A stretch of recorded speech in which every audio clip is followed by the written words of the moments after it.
AFTV here with DT. It's time to get into the player ratings. And oh, how I've missed this. Just to help you along with it, no shots on target, terrible defending, another defeat away to one of the top 6 teams. Last time we beat a top 6 team was City away in, was it 2015? Don't know, it was that long ago. I was young then. It's unbelievable. And again, tonight we saw all the same old mistakes that we've just been watching game after game after game, year in, year out. And people wonder why fans get frustrated. Nothing changes. So let's dive straight into it. In goal, Leno. Man of the match, 9. You know, did concede 3, had no, chance with any of them. I suppose you could probably say it was a 10 because he's the only one who can walk off the pitch with his head held high. So yeah, you know what, actually, I'll give him a 10 because it wasn't his fault for any of the goals. And if it wasn't for him, it would have been 7 or 8. Yeah, you can't really argue with that. He was the only, you're right. He's the only one who can walk off of that pitch and say, yeah, I had a decent game. Yeah. Bellerin. I don't think he had a too bad game. I don't think he got exploited that badly. I think the problem was in other areas. I thought he was tidy in parts. 6. 6, okay. Saka. Why are you going all the way up there? I don't know, man. You know what? I'm just confused right now. You're going with the defence. It's such a poor performance, man. I'm just like, no, Tierney, sorry. Tierney. Tierney. I thought it was a decent performance.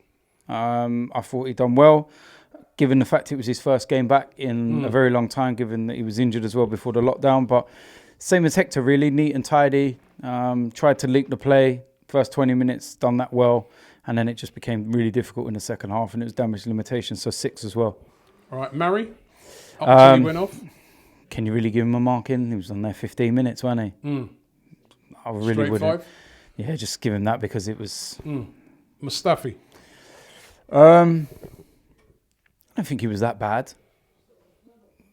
Second half, you're fighting a losing battle. You're against one of the best possession-based teams in the world. With 10 men. With 10 men, and it's going to be difficult, but probably straight down the middle or 5. And Xhaka as well, not on long enough. Can't mark him. It was a Literally, minute. Yeah. So, moving to You still Willock. got one defender. We'll come back to him. All right. Willock. Joe Willock, I thought didn't have a great game. I thought he was energetic, worked hard in that respect, but in the position he's playing, he's got to do more. He's got to be creative. He's got to be that link. And there wasn't that. And I thought it was quite an average performance, to be honest. So I'll give him a 4.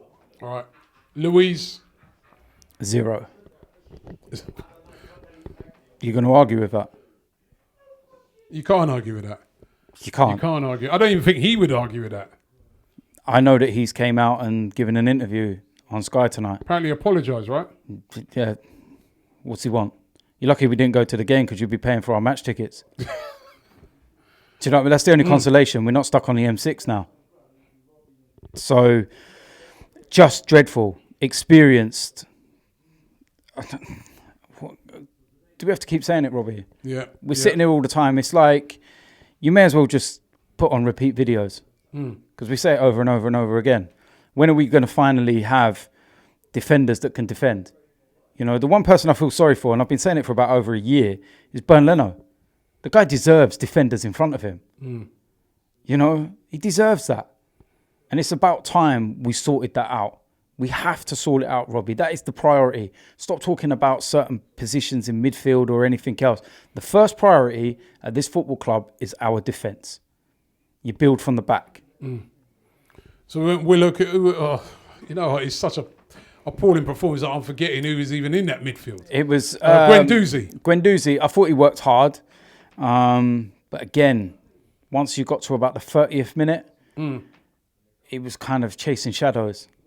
And he was fighting a losing battle. And I'll give him a 5. I thought he'd done a little bit better than Joe Willock. Had to move into a position that he's not really accustomed to. He had to drop into Xhaka's role. And it just didn't help. That Xhaka injury, man, I'm telling you, that was more key than the Murray one. even though it was David Luiz that come on and made the mistakes, Xhaka was key because that's the person that breaks everything, plays the ball out, keeps it simple, and lets the players in front of him attack. That's I dread to think what's wrong with him. All right, Saka. Thought it was a poor performance from him. Really poor. Didn't really get into the game.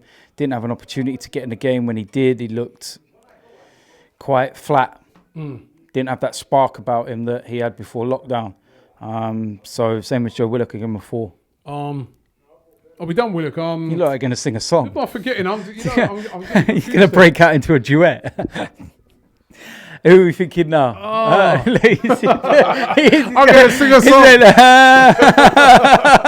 All right, let's go. Eddie Nketiah. Poor. Very poor. I think that he had... His runs were good to find the space, but the finishing was just... My phone, so I get everybody. It was dreadful. You know, I'll go back to that opening chance in the first minute or so. He didn't know he was offside. None of us did. And the finish was dreadful. 3 for me. I don't think he had a good game. No, I don't. Okay. Aubameyang. Poor. The service was dreadful. Don't get me wrong. The service was dreadful. But he's one player that I've always looked at, and you know, we love the guy, we back the guy. But we're honest enough to turn around and say when he plays poorly, we can say not good enough. I want to see more. I want to see something different.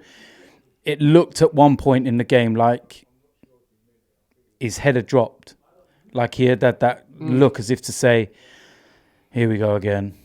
Can't be arsed with this." It's our captain, man. You know what I mean? So you've got to be able to call it when he doesn't play well. You can praise him when he plays well, and you've got to call it when he doesn't. And I'll give him a 3. I thought he was non-existent tonight. Okay, Danny Ceballos came on. Again, very energetic, but lacked creativity.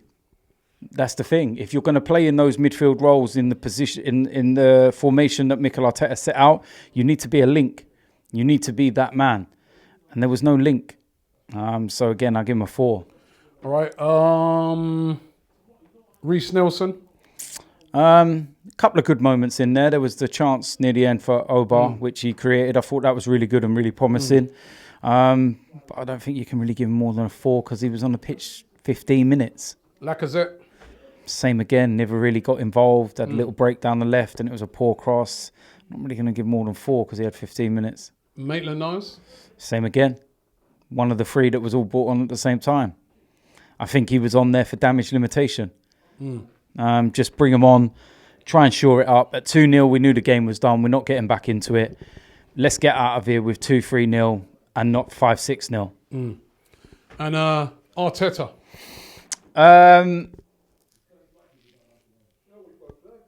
7. 7? Yeah, no, because I'll tell you what it is, Robbie, yeah? This is manager's luck. This is the difference, yeah? David Luiz don't make that mistake. We go in at half-time 0-0 and everyone turns around and says, tactically, that was perfect. We were worried about the kids, but he was right to show faith. Yeah, Man City have had a few chances in the last 20. He didn't actually start Luiz. He knew exactly. He knew something already. Exactly. So if he started Luiz and he made the mistake, you could go, why are you starting him? But he didn't. His hands were tired. He had to make the substitution. And, 2 substitutions in the first 20 minutes as well. Everything that could have went wrong tonight went wrong. There's obviously a problem with Mesut Ozil. Mikel Arteta's obviously keeping it in-house because I've seen his interview and he said that it was tactical as to why he left him out. You've got 9 subs and Mesut Ozil cannot be one of them. Do me a favour. There's something, and he's keeping it in-house. I respect that if that's what they want to do. But there's a big problem. You said earlier on they should come out and tell everybody what's up. No, I say that. I say what I say is if it's family related and stuff, then you need to come out and say because now it's this. Now it's this. What's the point in having a player? No, don't get me wrong. I know. We know that. I know that. But what I'm saying is if they're going to deal with it in-house, they've got to deal with it properly. Get it dealt with. All right? Because if he's... The issue we've got, we already know. No one's going to take him off our hands because no one's stupid enough to pay 350 grand a week. So do we pay a man and leave him rotting in the reserves. We can't afford to do that. But if he's a bad apple and he's causing problems, and you're going to have to. We might have to bite the bullet for a year, whether Stan will like that. This could be a battle of, Stan with Mikel, because, Stan could look at it and say, well, we're paying the man 350 grand a week. We've got to get him playing, contribute somehow. And Mikel could be at a point where he says, no, he's caused too many problems. I'm not happy. He's undermined me. And I'm going to look like an idiot if I bring him back now. And are we going to have this same issue again? Because it's exactly what happened under Emery. The problem was that under Emery, you could see we actually missed him. There was nothing to suggest why he wasn't in the side. If we can string a run together in these last 9 games and whatever, and we're not going to play Man City every week, are we? No, we've got Then Liverpool. but we're not gonna. Wolves, You're not gonna Leicester. miss. You're not gonna miss Mesut Ozil, are you? On today's evidence, when you look at the way that the midfield linked with the attack, you probably go, yeah, you probably missed his link-up play. So it's a catch-22. If he's causing problems in the dressing room, to be left out of a 20-man squad, remember that, a 20-man squad, then it must be serious. And obviously, Mikel Arteta's turned around and said, no one's undermining me. And you've got to back the manager with that. Cool. So, can't say no more, man. Great player ratings. Football is back. Back again, yeah? AFTV will be bringing you comprehensive coverage of every game from now until the end of the season. Football's number one narcissist is back. Back again, mate. AFTV, back again.